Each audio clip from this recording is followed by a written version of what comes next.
আসসালামু আলাইকুম। এখন দেখবেন সংবাদ শিরোনাম। আইপিএল সম্প্রচারে বন্ধ রাখার নির্দেশ দিয়েছে তথ্য মন্ত্রণালয়। মুস্তাফিজকে বাদ দেওয়ার পর এই সিদ্ধান্ত নিল সরকার। গণ অভ্যুত্থানের পর সৃষ্ট সুযোগ দেশ গড়ার কাজে লাগানোর আহ্বান তারেক রহমানের। গুলশান কার্যালয়ে কয়েকটি বাম দলগুলোর সাক্ষাৎ। প্রার্থিতা ফিরে পেতে ইসিতে আপিল শুরু। আবেদন করা যাবে শুক্রবার পর্যন্ত। ভোট বানচালের চেষ্টা করলে কঠোর ব্যবস্থা, হুঁশিয়ারি স্বরাষ্ট্র উপদেষ্টার। জামায়াত ইস্যুতে অস্বস্তি কাটছে না এনসিপিতে। নতুন রাজনৈতিক বন্দোবস্তের লড়াইয়ে নেই দলটি। দোলাচল থাকলেও জোটের পক্ষে অধিকাংশ সদস্য। এতক্ষণ দেখছিলেন সংবাদ শিরোনাম, এখন দেখবেন বিস্তারিত। পরবর্তী নির্দেশ না দেওয়া পর্যন্ত বাংলাদেশে আইপিএল এর সব খেলা ও অনুষ্ঠান সম্প্রচার বন্ধের নির্দেশ দিয়েছে তথ্য ও সম্প্রচার মন্ত্রণালয়। গণমাধ্যমে পাঠানো বিজ্ঞপ্তিতে এই তথ্য জানানো হয়। বলা হয়, আইপিএল এ মুস্তাফিজুর রহমানকে কলকাতা নাইট রাইডার্স থেকে বাদ দেওয়া হয়েছে। ভারতীয় ক্রিকেট বোর্ডের এমন সিদ্ধান্তের কোনো যৌক্তিক কারণ নেই উল্লেখ করে বিজ্ঞপ্তিতে বলা হয়, এমন সিদ্ধান্তে বাংলাদেশের জনগণ মর্মাহত ও ক্ষুব্ধ। সম্প্রচার মাধ্যমকে প্রচার বন্ধ রাখতে সোমবার চিঠি দেওয়া হয়। সম্প্রতি মুস্তাফিজুর রহমানকে কট্টর হিন্দুত্ববাদীদের আন্দোলনের মুখে আইপিএল থেকে বাদ দেওয়া হয়। বেশ কয়েক বছর ধরে আইপিএলে একমাত্র বাংলাদেশী হিসেবে প্রতিনিধিত্ব করে আসছিলেন টাইগার পেসার মুস্তাফিজুর রহমান। চলতি আসরের জন্য 9 কোটি 20 লাখ রুপিতে নিলাম থেকে তাকে দলে ভিড়িয়েছিল বলিউড তারকা শাহরুখ খানের দল কলকাতা নাইট রাইডার্স। মুস্তাফিজকে বাদ দেওয়ার পরই কিন্তু আসলে একটি দোলাচল তৈরি হয়েছে ক্রিকেটে, সেটা আসলে অস্বীকার করার কোনো কারণই নেই। এবং যে বিষয়টি আমরা খেয়াল করেছি যে যখনই কলকাতা নাইট রাইডার্স 9 কোটি 20 লাখ রুপিতে ভিড়িয়েছিল মুস্তাফিজকে, সব বিষয় মিলেই আসলে এটা খুব ভালো একটা বার্তা বহন করে আসছিল। কেননা আমরা জানি ভারতের সাথে ইদানিংকাল বাংলাদেশের একটা সম্পর্ক, একটা বিরাজমান যে সম্পর্কটা ছিল সেটা আসলে ভালো দিকে যাচ্ছিল না। তো এই বিষয় নিয়ে আসলে সকলে একটা নতুন আশাবাদ ছিল, হয়তো খেলাকে কেন্দ্র করে বা আইপিএল এই বিষয়টিকে কেন্দ্র করে হয়তো নতুন একটি কূটনৈতিক সম্পর্কে বা কূটনৈতিক অবস্থা যে পর্যায়ে চলে গেছে সেখানে হয়তো কিছুটা উন্নতি যাবে। কিন্তু সেখানে আবারও আসলে কোনো কারণ ছাড়া, কেননা বিসিসিআই যে নির্দেশনা দিয়েছে কলকাতা নাইট রাইডার্সকে, সেখানে কিন্তু স্পষ্ট কোনো কারণ উল্লেখ করা নেই। অর্থাৎ কী কারণে মুস্তাফিজকে আসলে তারা বাদ দিচ্ছে আইপিএল থেকে, সেটি কিন্তু কোনো কারণে, শুধুমাত্র বিসিসিআই নির্দেশেই কিন্তু কলকাতা নাইট রাইডার্স কর্তৃপক্ষ এই সিদ্ধান্ত দিতে বাধ্য হয়েছে। এবং এই কারণে যেটি আসলে আন্দাজ করা যাচ্ছে যে আমরা দেখেছি বিগত কয়েকদিন ধরেই কট্টর হিন্দুত্ববাদী যে সংগঠনগুলো রয়েছে ভারতে, তারা কিন্তু মুস্তাফিজের এই বিষয়টিকে, অর্থাৎ কলকাতা নাইট রাইডার্সে তাকে যে ভিড়িয়েছে এই বিষয়টিকে ভালোভাবে নেয়নি এবং সেখান থেকে কিন্তু তারা অভ্যুত্থানের পর বাংলাদেশে যে নতুন পরিস্থিতি ও সুযোগ তৈরি হয়েছে তাকে কাজে লাগানোর আহ্বান জানিয়েছেন বিএনপির ভারপ্রাপ্ত চেয়ারম্যান তারেক রহমান। বলেছেন, সরকার ও বিরোধী দলের সকলে মিলে দেশকে এগিয়ে নিতে হবে। দুপুরে গুলশানে বিএনপি চেয়ারপারসনের কার্যালয়ে ভারপ্রাপ্ত চেয়ারম্যান তারেক রহমানের সঙ্গে সাক্ষাৎ করেন বাম দলগুলোর সমন্বয়ে গঠিত গণতান্ত্রিক যুক্ত ফ্রন্টের নেতারা। এ সময় ফ্রন্টের পক্ষ থেকে বিএনপি চেয়ারপারসন বেগম খালেদা জিয়ার মৃত্যুতে শোক ও সমবেদনা জানান তারা। তারেক রহমানের সঙ্গে সমসাময়িক রাজনীতি নিয়ে কথা বলেন ফ্রন্ট নেতারা। মিটিংয়ের পর বাম নেতারা জানান, বৈঠকে তারেক রহমান বলেছেন, মুক্তিযুদ্ধই আমাদের ভিত্তি। 1971-এর মুক্তিযুদ্ধকে বাদ দিলে দেশের অস্তিত্ব থাকবে না। বিভিন্ন বিষয়ে মতপার্থক্য থাকলেও রাজনৈতিক সহনশীলতা নিশ্চিতের আহ্বান জানানো হয় বৈঠকে।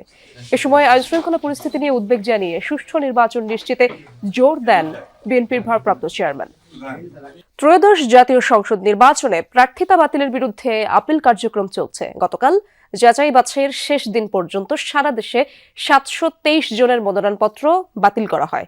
সকালে আপিল কার্যক্রম পরিদর্শনে নির্বাচন কমিশনে আসেন প্রধান নির্বাচন কমিশনার AMM নাসিরউদ্দিন। এ সময় তিনি বলেন, পরিবেশ ভালো আছে, সবার সহযোগিতায় এবার অবাধ ও সুষ্ঠু নির্বাচন করতে পারবে ইসি। এর আগে রোববার বিকেল 5টায় শেষ হয় ত্রয়োদশ জাতীয় সংসদ নির্বাচনের মনোনয়নপত্র যাচাই বাছাই। এরপর 1842টি মনোনয়নপত্র বৈধ হয়েছে বলে জানানো হয়। আপিলের জন্য আগারগাঁওয়ে নির্বাচন ভবনে অঞ্চল ভিত্তিক 10টি বুথ স্থাপন করা হয়েছে। 9 জানুয়ারি বিকেল 5টা পর্যন্ত প্রার্থী, ব্যাংক বা আর্থিক প্রতিষ্ঠান, সরকারি সেবাদানকারী প্রতিষ্ঠান বা প্রার্থীর লিখিতভাবে ক্ষমতাপ্রাপ্ত কেউ ইসিতে আপিল করতে পারবেন। মনোনয়নপত্র গ্রহণ বা বাতিল আদেশের বিরুদ্ধে দাখিলকৃত আপিল নির্বাচন কমিশন আগামী 10 জানুয়ারি থেকে 18 জানুয়ারির মধ্যে নিষ্পত্তি করবে। আমার বিরুদ্ধে কোনো মামলাও নাই, আমার বিরুদ্ধে কোনো ঋণ খেলাপিও নাই। অন্যান্য যেসব কারণে বাতিল হয় এদের কোনো কারণ নেই, শুধু ফর্মটা কেন ফিল আপ হলো না এটাই আমার অপরাধ। জেলা রিটার্নিং অফিসার অবশ্যই সকলের সাথে সমতার সুষম বন্টন করবে। আমাদেরকে মানে বৈষম্য করা হয়েছে, এই জন্য আমরা আবার আপিল করতে এসেছি। যখন নমিনেশন ফাইল করে অনেক লোক গিয়ে হাজির হয়, রিটার্নিং অফিসারের ওখানে অনেক একটু ভিড় হয়, কিন্তু it will all be over ইনশাল্লাহ। আমরা এখনো কনভিন্সড যে আমরা একদম একটা ফেয়ার অ্যান্ড ক্রেডিবল ইলেকশন ইনশাল্লাহ দিতে পারবো। এখন পর্যন্ত 11 জন প্রার্থী আপিল করেছেন। এটি হচ্ছে কেন্দ্রীয় বুথের তথ্য অনুযায়ী মোট 11 জন আসলে এখানে আপিল করেছেন এবং এখনো কিন্তু আসলে আপিল চলছে। আমরা একটু বর্তমান অবস্থাটা দেখাতে চাই এখানে। যেহেতু আজকে আপিলের প্রথম দিন, সেই আপিলের প্রথম দিনে কিন্তু অনেকটা নিস্তরঙ্গভাবেই কাটছে এবং আমরা দেখলাম যে আসলে অর্ধবেলা পেরিয়ে গেলেও আসলে খুব একটা ব্যস্ততা বা আমরা তেমন কোনো হেভিওয়েট প্রার্থীদেরকে দেখিনি কোনো ধরনের সেরকম কোনো কর্মব্যস্ততা। মানুষজন আসছেন, আসার পর তারা কিন্তু তাদের যে এই আপিলগুলো তারা কিন্তু এই যে রিটার্নিং অফিসারের যে মনোনয়নপত্র বৈধ কিংবা গৃহীত না করার যে সিদ্ধান্ত, তার বিরুদ্ধে যে আপিলটি সেটি করছেন। জামায়াত ও এনসিপি 11 দলীয় জোট গঠন করার পর পদত্যাগ করেছেন তরুণদের নিয়ে গঠিত দলটির বেশ কয়েকজন নেতা। কারণ হিসেবে কেউ কেউ জামায়াতের সাথে জোটবদ্ধ হওয়ার কথাও বলছেন। তারা মনে করেন নতুন রাজনৈতিক বন্দোবস্ত তৈরির লড়াইয়ে এখন আর এনসিপি নেই, এটা বুঝতে পেরেই দল থেকে সরে আসা। এদিকে দলের যুগ্ম আহ্বায়ক সারোয়ার তুষার জানান, পদত্যাগের কারণে দলের ভেতরে কিছুটা দোলাচল থাকলেও অধিকাংশই রয়েছে জোটের পক্ষে। 28 ফেব্রুয়ারি আত্মপ্রকাশ ঘটে 24-এর জুলাই অভ্যুত্থানে নেতৃত্ব দেয়া তরুণদের দল জাতীয় নাগরিক পার্টি এনসিপির। দলের নেতৃত্বে নাহিদ ইসলাম, সঙ্গী হিসেবে সম্মুখ সারিতে আছেন জুলাই আন্দোলনের অনেক পরিচিত মুখ। 10 ডিসেম্বর ত্রয়োদশ জাতীয় সংসদ নির্বাচনের জন্য 125 আসনে প্রার্থী ঘোষণা করে এনসিপি। বলা হয় নির্বাচনে এককভাবে প্রার্থী দেওয়া হবে 300 আসনে। ডিসেম্বরের দ্বিতীয় সপ্তাহেই এবি পার্টি ও রাষ্ট্র সংস্কার আন্দোলনের সাথে জোট করে এনসিপি। আমরা অবশ্যই 300 আসনেই প্রার্থী দিব। 2 সপ্তাহের মাথায় জামায়াতে ইসলামের সাথে নির্বাচনী জোট গড়ে নতুন করে আলোচনায় দলটি। এনসিপি এটা আমাদের একটি মজবুত নির্বাচনী সমঝোতা।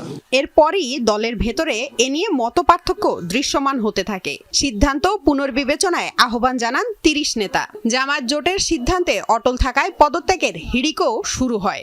দল ছাড়ে কেন্দ্রীয় আহ্বায়ক কমিটি ও তৃণমূলের অন্তত 1.5 ডজন নেতা। এরই মধ্যে স্বতন্ত্রভাবে নির্বাচনে লড়াইয়ের ঘোষণাও দিয়েছেন কেউ। কয়েকজন আবার নিজেকে গুটিয়ে নিয়েছেন রাজনীতি থেকে। নতুন একটি রাজনৈতিক বন্দোবস্ত, বৈষম্যহীন রাজনৈতিক ব্যবস্থার লড়াইয়ে এনসিপি আর নেই। সেই মুহূর্তে আমরা আমাদের লড়াইকে ত্যাগ না করে এনসিপিকে ত্যাগ করেছি, পার্টিকে ত্যাগ করেছি। আমরা আমাদের লড়াইটা কিন্তু ঠিকই চালিয়ে যাচ্ছি এবং চালিয়ে যাব। যে কারণে আমরা মনে করেছি যে এনসিপি আসলে এই লড়াইয়ে এখন আর নেই।